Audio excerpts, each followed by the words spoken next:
રાજકોટના જેતપુરમાં ભાજપના એમએલએ મહેન્દ્ર પાડલિયાનું વિવાદાસ્પદ નિવેદન।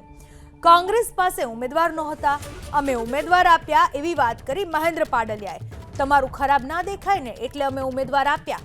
જેતપુર જનસેવા સંકલ્પ કાર્યક્રમમાં મહેન્દ્ર પાડલિયાએ આ વિવાદિત નિવેદન આપ્યું। આયાતી ઉમેદવારને ટિકિટ આપવા બદલ આ પ્રકારનું ભાજપના ધારાસભ્ય મહેન્દ્ર પાડલિયાએ નિવેદન આપ્યું।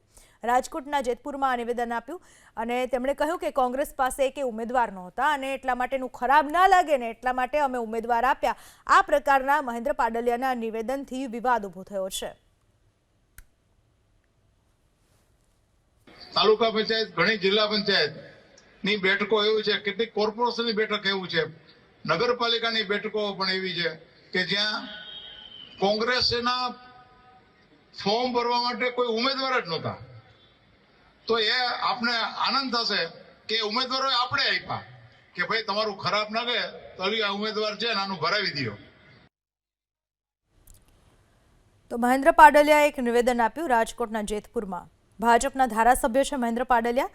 તેમણે નિવેદન આપ્યું કે કોંગ્રેસ પાસે ઉમેદવાર નહોતા અને એટલા માટે જ અમે ઉમેદવાર આપ્યા। તમારું ખરાબ ન દેખાય ને એટલા માટે અમે એટલો ઉપકાર કર્યો કે તમને ઉમેદવાર આપ્યા કે જેથી કરીને તમે એમને ટિકિટ આપી શકો અને તેઓ ચૂંટણી લડી શકે। આ વિશે વધુ વાત કરવા આપણી સાથે ફોન લાઈન પર લલિતભાઈ વસોયા જોડાઈ ચૂક્યા છે। લલિતભાઈ, મહેન્દ્રભાઈ પાડલિયાએ જે નિવેદન આપ્યું છે, આપ આ નિવેદનને કઈ રીતે મૂલવશો?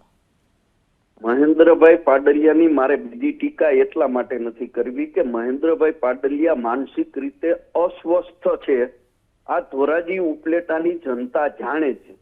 એમને એમના તાલુકા પ્રમુખ કે શહેર પ્રમુખના નામ પણ યાદ રહેતા નથી, કારણ કે માનસિક રીતે અપસેટ માણસ છે।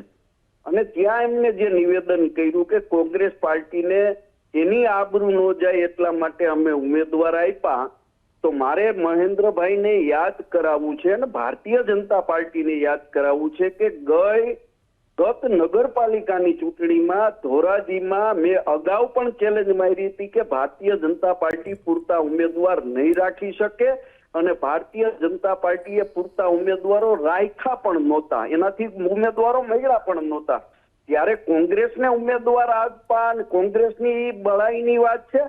હા, ભારતીય જનતા પાર્ટીએ આમ આદમી પાર્ટીને ધોરાજીના ઉપલેટામાં ઉમેદવાર આપ્યા છે, કારણ કે આમ આદમી પાર્ટીના જે ઉમેદવારો છે ક્યાંક ને ક્યાંક ભારતીય જનતા પાર્ટી સાથે સંકળાયેલા છે